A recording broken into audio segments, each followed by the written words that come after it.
Hello out there and welcome to another episode of your favorite live LinkedIn talk show. Yes, of course, I'm talking about Veritas Live. What else would I be talking about? I am your host today, Johnny King. I will be guiding you through today's escapades, all centered around KubeCon CloudNativeCon. We're going to get into it, but before we do, while our hands and feet are still nestled safely inside of the home office cubicle that we have here, I want to know from you. Where is it you're tuning in from? Where are you from? You're here early, you're here on time, you're part of the core group.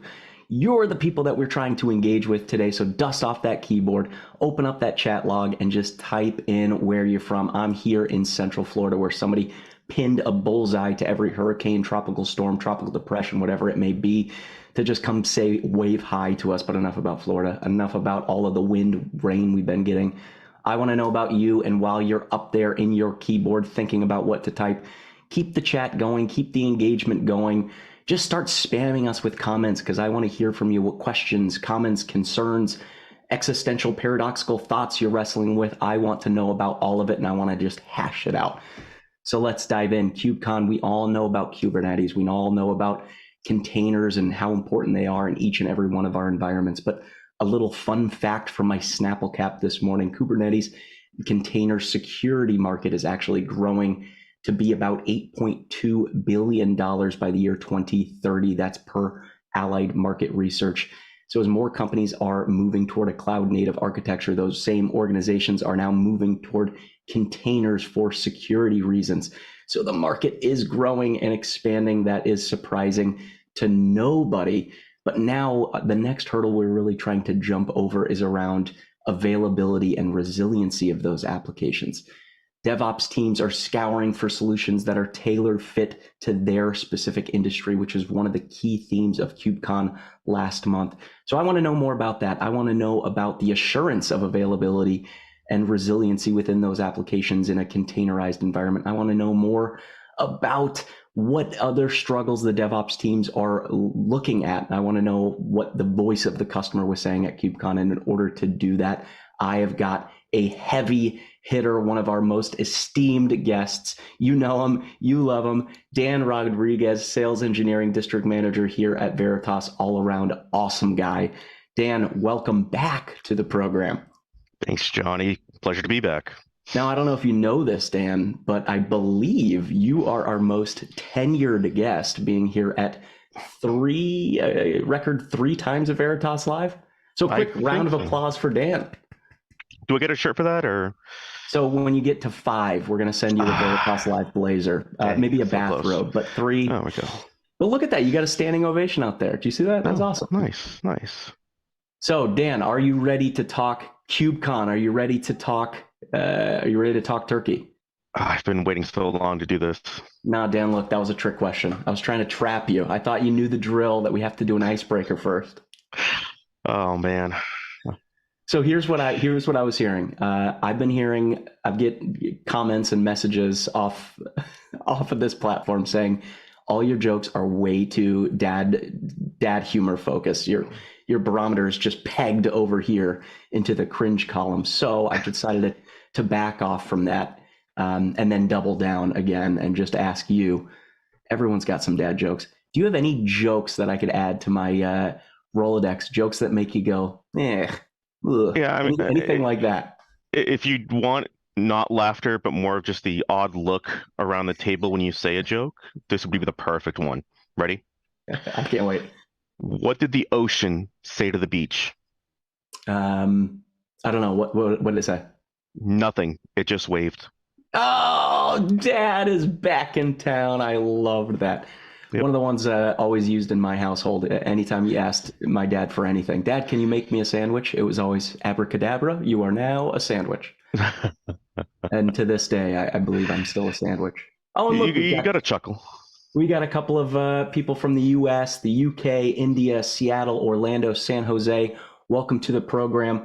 I wish we had somebody from Switzerland, though. You know what the best thing about Switzerland is? The flag. Yeah, I don't know much about it, but I know the flag's a big plus. Mm-hmm. Anyway, let's dive in. I'm glad that this stream is still running. I see that everybody has just migrated away from the show Hmm. now. We've got Hmm. no audience participation anymore. But let's dive in. Let's dive in while we still above water a little bit. Now, Dan, you were there on the floor at KubeCon last month. What was the predominant question that you were hearing from customers on the floor? One of the most common things I heard from KubeCon was, how do I keep my application up and running? And not just running within a single cloud, but it seems like a lot of DevOps are looking into a multi-cloud strategy, which is kind of interesting because a few years ago, most customers were looking into just getting into a single cloud. Now we're talking about getting into multiple clouds, which, adds to the complexity of the application and, adds to the complexity of the administration as well. So it's interesting to hear that a lot of customers are going into this multi-cloud strategy and not just a multi-region in a single cloud data center, which I found fascinating because it seemed like every customer I talked to was having some sort of plan or some sort of idea to kind of get into that multi-cloud mindset in order to keep services up and running. Yeah, that is interesting. I mean, it's interesting that originally it was, yeah, let's get into the cloud and let's Hmm. try to standardize on one cloud provider because the complexity that it causes to be in multiple clouds is just too overwhelming. And now we're saying, you know what, that complexity is not as bad as not having the availability and not having all of these benefits of multiple cloud platforms. So I'm sure we're going to hear more about what types of things those complexities cause. But I'm just curious, I guess, from your experience, what tools are customers using to try to offset some of those pain points that they're experiencing when we're talking about being deployed in multiple cloud environments? Yeah, so as you know, each cloud provider kind of has its own portfolio of cloud native tools that they provide. One of the biggest benefits of Kubernetes is that it's portable. You can run it on any cloud, you can run it internally. You can even run it off Raspberry Pis, which is what I do in my home lab. But the problem with cloud native tools is that they only work with that specific cloud. So we kind of run into the issue in a multi-cloud strategy on what do I do about, this tool that I'm using that's great in one cloud, but it's not available in another cloud. And we kind of get into the mindset, kind of like a legacy IT mindset of, oh, let me build it. So I had a lot of customers that came up to me and talked about, building their own scripts, building their own reporting tools. And it's like, you're spending all this time to get from your private cloud up to the public cloud, and you're kind of redoing the same work that you were doing when you're in the private cloud, which is to design your own tools to kind of fit your needs instead of the other way around. You really should be utilizing a holistic platform that can work in a multi-cloud strategy instead of using cloud native tools that only work in a single cloud. Yeah, that's interesting. And it's funny that that's kind of what we gravitate toward is let's build it ourselves instead of, Mhm. let's really do some research on what's already out there in the market that's going to help us. So that is interesting. Yeah, I mean, on average, an IT cloud native tool set will have, 5+ different tools. Mhm. And think about the way that the cloud kind of makes revenue, right? Each one of those tools costs money to utilize. And if you have five running in one cloud, you're going to need another 5+ running in another cloud, which of course adds to the whole total cost of ownership of having a multi-cloud strategy. So at that point, are you complicating your daily life to have this multi-cloud strategy in the event that the cloud goes down? So this native tool set kind of mindset is getting to the point where it's cumbersome because you Mhm. have multiple tools trying to do the same thing, and they're each costing you money. Yeah, and each spinning up their own version of complexity. Right. So, and I heard you mention, what platforms are out there that can help with multi-cloud environments. So, this is Veritas Live. So, a little bit of a shameless plug here. What Veritas solutions can help customers that are using containers and Kubernetes in that multi-cloud environment? What can Veritas do, and how can it help?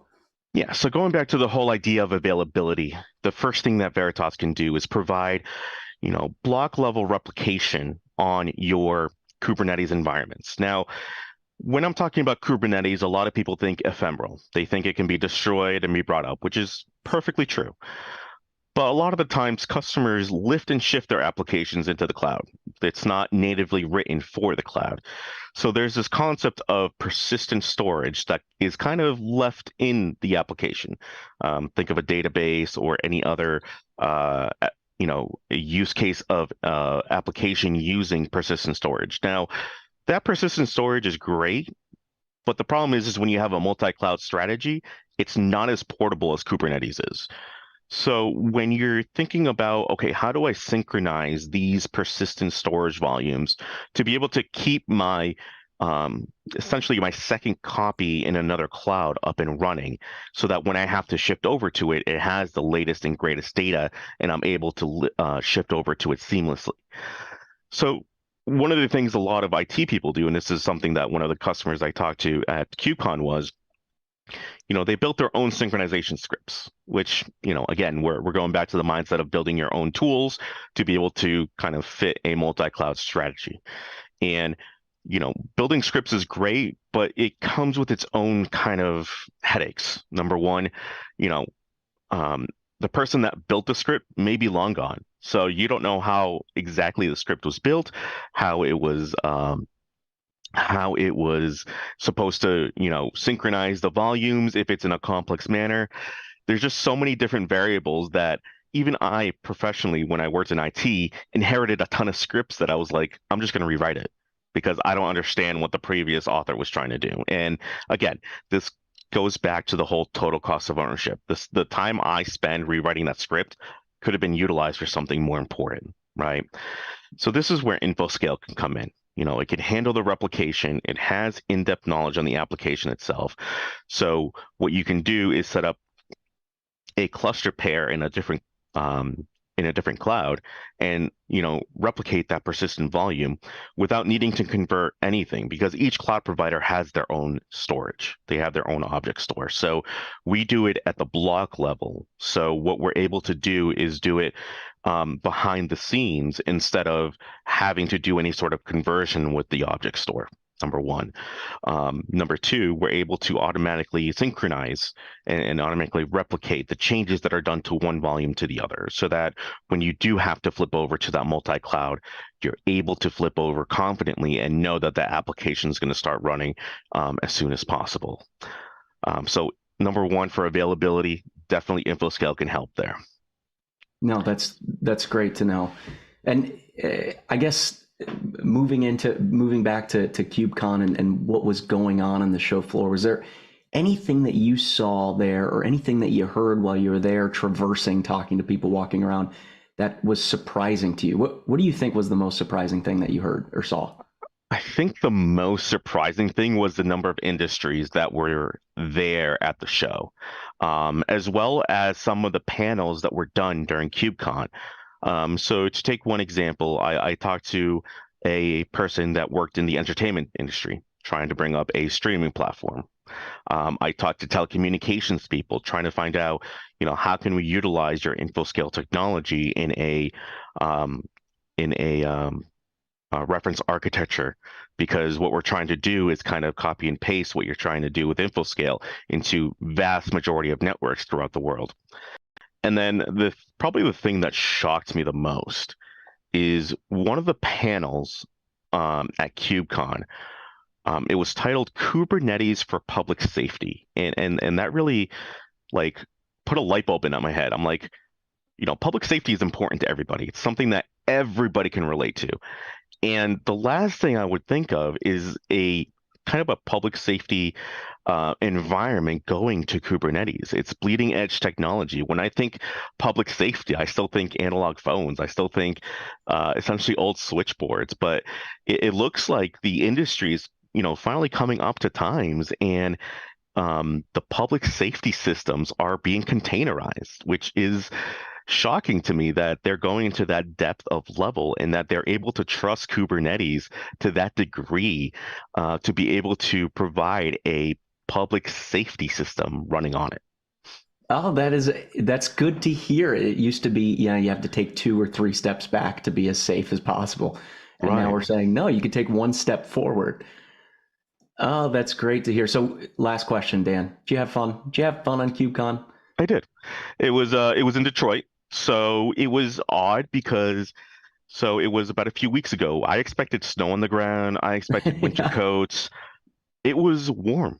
I saw people in shorts. I saw people in short sleeves. It was a very odd warm day. Sorry, warm week, I should say. Running in the 70s. So I Look at definitely did that. not expect that. I know, right? That's like your weather down there. I Um, know. I was just about to say snow on the ground. We don't know anything about that. It is like you don't know about 86 snow. degrees, and it Yeah, I will will. be all throughout December. And that's why I'm here for the warmth. I'm jealous, but I'm not jealous of your tropical storm hurricane issue. Oh, So that's you true. can keep that down there. It's a give But and take. but as far as enjoying myself, yes, it was great. It was great to talk to other people about what situations they were running into, what questions they had about Kubernetes. I talked to a lot of people that were just dipping their toe in. I talked to other people that were already all the way in and were just looking at security, additional automation.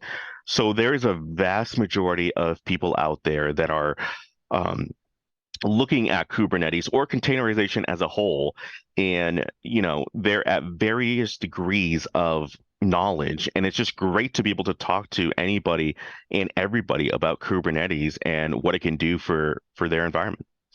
Well, I appreciate it. I appreciate you being here. I know it's great to hear what was going on at KubeCon because I've never been. And one of the first rules of KubeCon is you can't talk about KubeCon. And the second rule is you can't talk about it too. So I appreciate you breaking the rules. I appreciate you coming on the program, telling us a little bit about what was going on, what those conversations were like.